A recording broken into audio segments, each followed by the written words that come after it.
Well, hello there. Okay.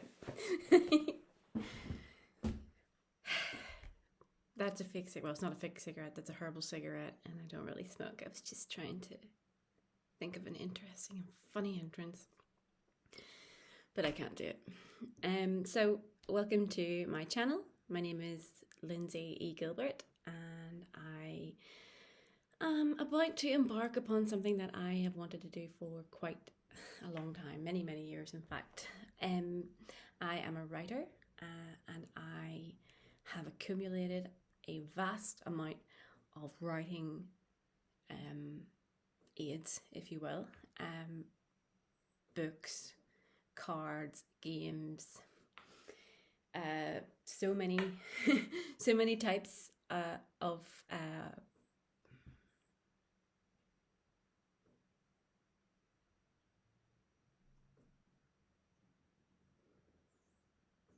I need a script. So no script, but I doubt you would believe it. I was in fact an English teacher, and I taught children not to do the things that I do in my videos, such as as, freezes, things like that. But unfortunately, I haven't been teaching for a long time now. In fact, I have been suffering from mental illness very severely. And I guess if you look at the rest of the videos on this channel, you'll see me talking about ECT. You'll see me talking about, those sort of darker things that are going on. But also you'll see me trying to practice my violin.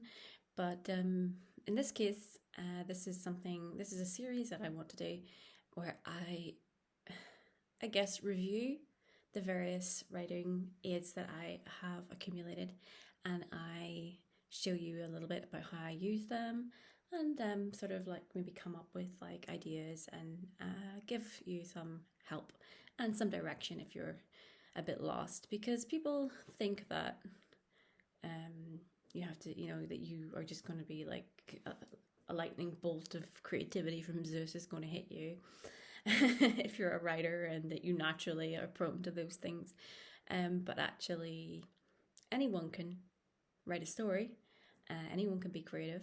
And as an English teacher, I had to really,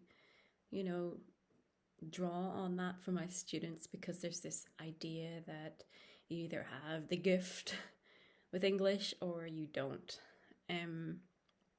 This is not true. And creativity, I always say, is a bit like a muscle, and you have to work it out.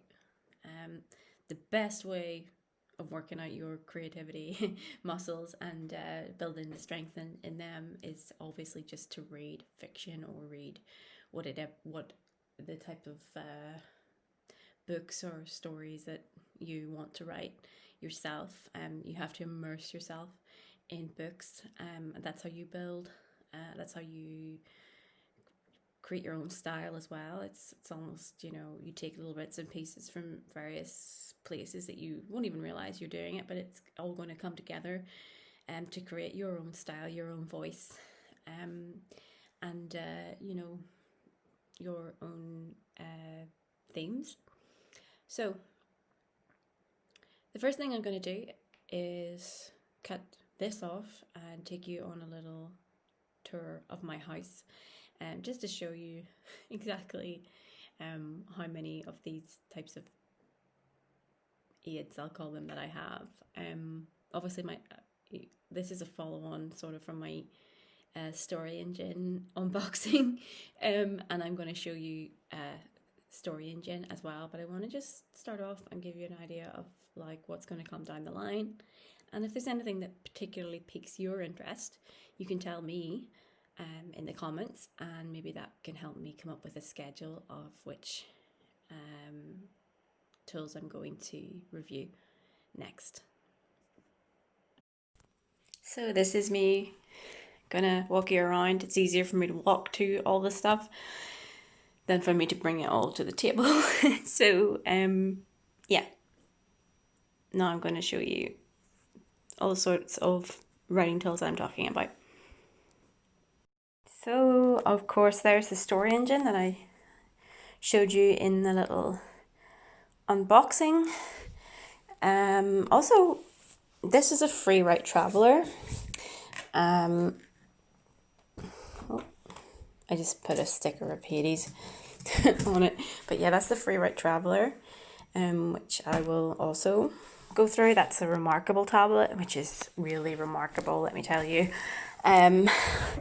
So yeah, excuse the mess, and also these are reprinted Monster High dolls and Ever After High dolls that, well, my best friend is like, she's fantastic at it, and I am learning how to do it as well. But the dolls there, that's Crimson the Fairy, are just sitting on a couple of interesting things like the, you know, Brothers Grimm and folk tales from around the world. But this bookcase is full of a lot of my writing books and this sort of reference books that I use. So you can see Writer's Map, the Now Write series. I have not just the science fiction and fantasy, but a lot of that.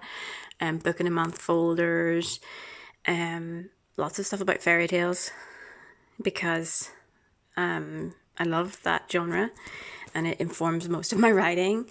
I've got also like the Malleus Maleficarum and some stuff about witchcraft and things like that, because it's another one of the themes that I like to write about. And those are the storytelling card game Once Upon a Time. Here, Angela Ackerman and Becca Puglisi did this whole series, which are thesaurus, positive traits, negative traits, emotional wounds, urban settings, rural settings, and emotional emotion thesaurus. Sorry. Those are fantastic, and I will, you know, be really excited about doing an entry on them. Sorry, just sort of like craft stuff about for the dolling. More stuff that for writing reference. You can see here, Nail Your Novel series, creative writing handbooks, 45 master characters, conflict, action, suspense, science fiction and fantasy, like so many. And then obviously these here, the story cubes. I love these. I've had them for a long time. They're fantastic, and there's a whole little series of them. And that one, I think those are the Batman ones. The Batman story cubes. Little cards, again, fairy tale, more dice. The story cubes are, you know, the dice as well. Little cards and more. So many. And then Rememory Storymatic. Storymatic. I have the longer version as well, which is here under Lydon. This is the doll my friend made of my first and favourite D&D character, Lydon, but this is the large Storymatic, 6 trillion stories in one little box. And then here, sorry, that's just hair from the rerouting of the dolls. That's for poetry, like writing poetry, like cubes for writing poetry, really interesting. Here as well, sorry again, dolls, some of them naked, haven't been given outfits yet.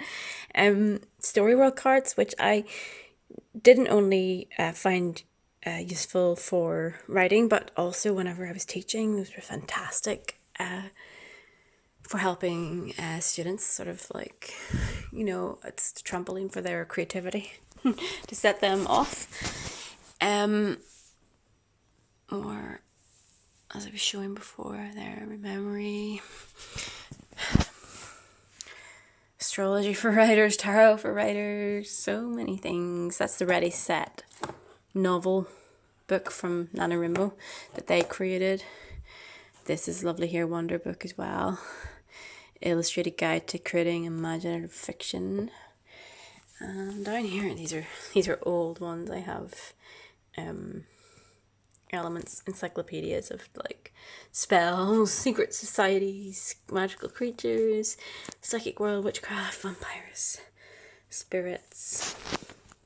This here, I love this illustrated encyclopedia of fairies, an old one. I've used that so many times.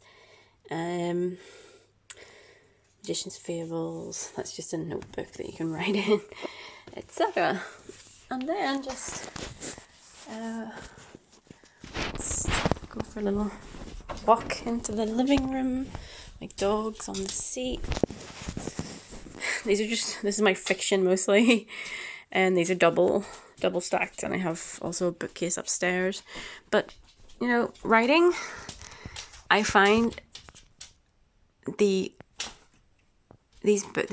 games, board games, to be fantastic, particularly Dixit. If you've ever heard of Dixit, I love this game, and it has so many expansion packs.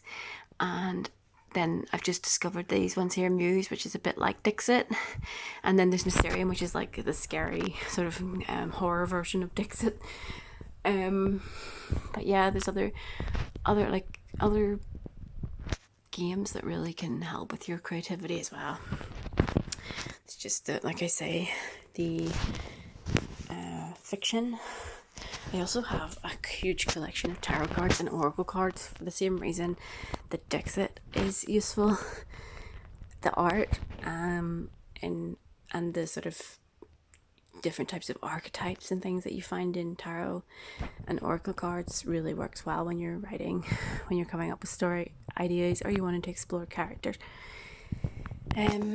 These are more, again, into things that are of interest, sort of like when you want to research particular, there's Victorian London, that's just, yeah, these sort of things. Dickens' Dictionary of London as well, all that's sort of for writing I got whenever I was writing my Victorian stuff. And then kind of like I read about religion, and I read feminist theory and popular feminist books as well.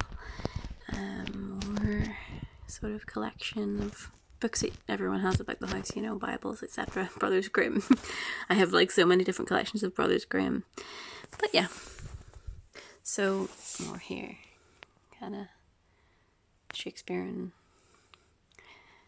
drama, treasury, Puffin Treasury children's classics, and more things, goddesses and heroines, fabulous creatures, things like that. So, yes.